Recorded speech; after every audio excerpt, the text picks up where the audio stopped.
Hello YouTube, welcome back to the channel. It's Dan from Sports 360. I'd like to thank you guys for all the support in the last video. It truly meant a lot. Remember to like and subscribe if you want more content like this. Now, cue the intro.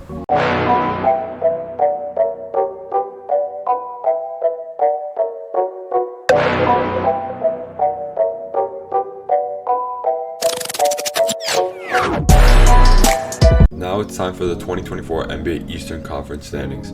At 15, we got the Washington Wizards. It's finally rebuilding season for the Washington Wizards.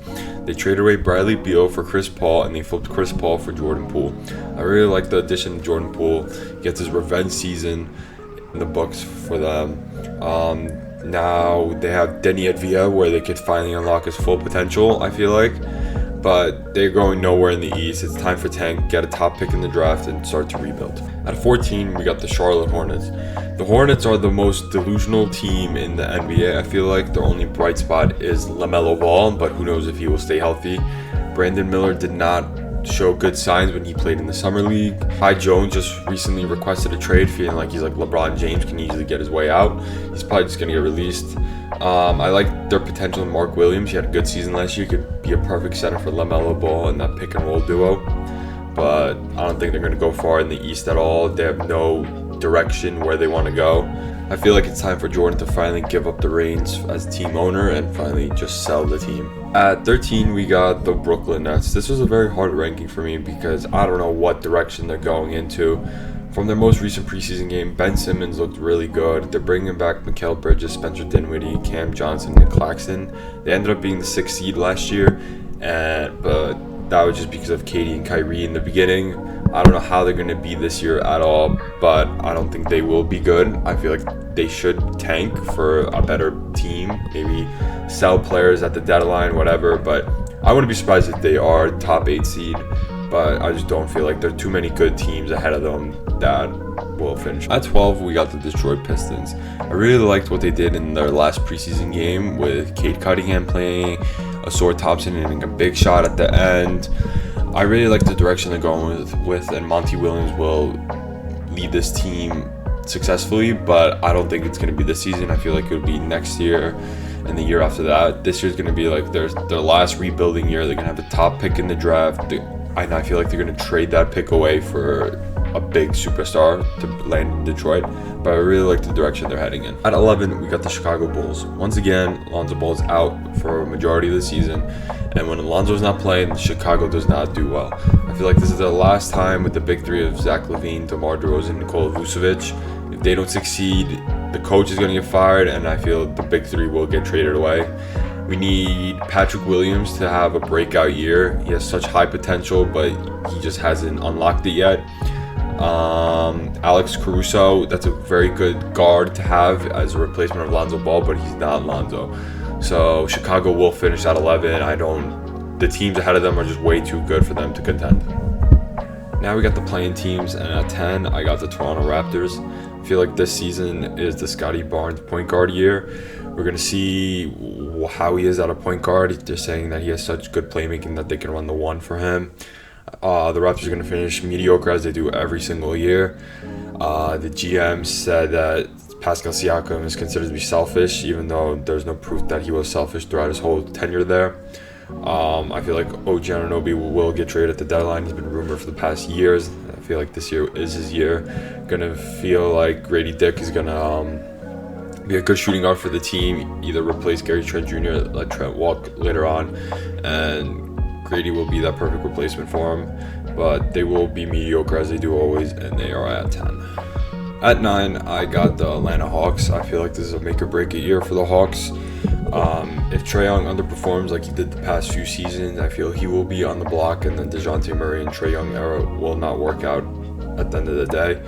I feel like Hunter's got to go. He hasn't been really good in that one playoff series that one year, and I feel like AJ Griffin is a perfect replacement for him. He's way cheaper and younger.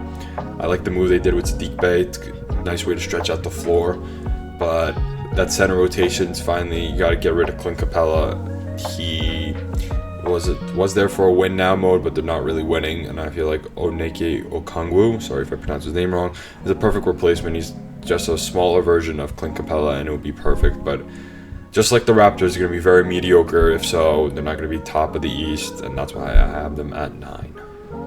At number 8, I got the Indiana Pacers. I feel like the Pacers are still a few years off from bringing that playoff contention, but I really like the direction they're heading in. I really like Tyrese Halliburton. He's a very good playmaking guard for the Pacers to fit their timeline and everything. Benedict Mathurin is a very scoring first guard that I really like. He was comparing himself to LeBron James. I really like his mentality towards that. I really like their signing of Bruce Brown. Gives them that veteran leadership, someone that won a championship and help them win. I feel like they should trade Buddy Hield probably at the deadline, get some draft capital, get a winning player now. Buddy Hield's been on the block for years now. Time to move on from him. They got their future center in Miles Turner that they signed long term. And my underrated free agent signing was Obi Toppin. He's finally left the Knicks. He could become, I think he averaged 20 points a game when he was a starter in New York. So once he has that big time roll up, the power forward, he can really blossom. But I have the Pacers at 8. At number 7, I got the Philadelphia 76ers. Who knows what their season's going to look like with all the James Harden and Daryl Morey drama. But at the end of the day, I do feel like James Harden will get traded to the Clippers eventually, if it's at the deadline or soon. But if they don't have Harden, they're still going to be at the bottom of the East. They're going to be a verge of playing team. Embiid can only get them so far, especially with his health. If he has a healthy season, he'll probably get them around a 6 seed, 7 seed like I have them now. But Tobias Harris as a 2, we need that maxi jump to have for them to be competitive and everything. But I predict that they will be at 7. At number 6, I got my favorite team, the Miami Heat. I really like what they did this offseason with signing Josh Richardson and Thomas Bryant, even though they missed on Damian Lillard, but it's whatever. I'm really expecting the 4th-year jump out of Tyler Hero, even though in the playoffs last year they didn't even have Hero and they made it to the finals, so we'll see how he produces on the court. We all know that the Heat are a regular season team, not a regular season team, and they're built for the playoffs. So as long as they get into the 6th seed, 5th seed area, I think we'll be fine throughout the year. And we got to boost our 3-point shooting. Duncan Robinson needs to show out and start shooting them threes. So that's why I have them at 6. At 5, this might be very surprising, but I got the Orlando Magic. I really liked what Franz Wagner and Paolo Banchero did in the FIBA Olympics this year. Paolo emerged as one of the stars on the Olympic team, and he was one of the only rookies last season to average 20 points per game, and I feel like he can elevate that to 25 this year. Wagner did really good last year. He might be the potential cornerstone better than Paolo for the franchise, and I feel like that's going to be a big duo to come in the future. But I really liked what Markelle Fultz did last year, rejuvenating his career as a number 1 pick, not really being that bust conversation anymore. But I really have high hopes for this Orlando Magic team, and I wouldn't be shocked if they become a solidified playoff team. At 4, I got the New York Knicks. The Knicks had such a surprising season last year, led by Jalen Brunson and Julius Randle. Randle's looking to get his 3rd All-NBA appearance in the past 3 years.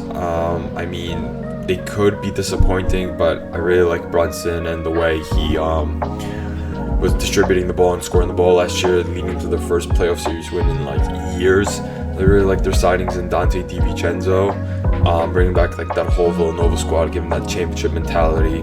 But they're good in the regular season, but will Thibodeau elevate them past in the playoffs, get them far? Who knows? But I have them at 4.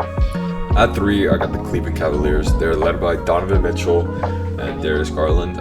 I feel like Evan Mobley will win Defensive Player of the Year. He's been second in the past 2 years. They're going to be a very dominant defensive team, but we know they're going to be really good in the regular season, but will they elevate in the playoffs? Last year they got upsetted by the New York Knicks.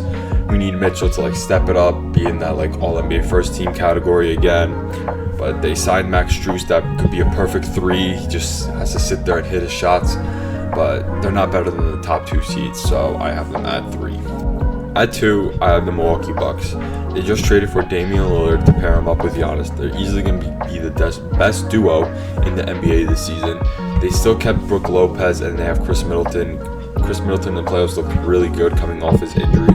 But I feel like they do have enough depth to go deep in the East, but they're not better than the number 1 seed. And finally, at 1, I got the Boston Celtics. Arguably, the Boston Celtics have the best 1 through 6 in the whole entire NBA, but will that 7, 8, 9, 10 be the difference maker in winning an NBA championship. I really love the addition of Kristaps Porzingis and Jrue Holiday. I feel like they're going to be the best defensive team in the league with those two.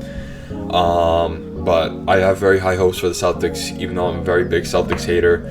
They will go far this season, but who knows how they will be in the playoffs.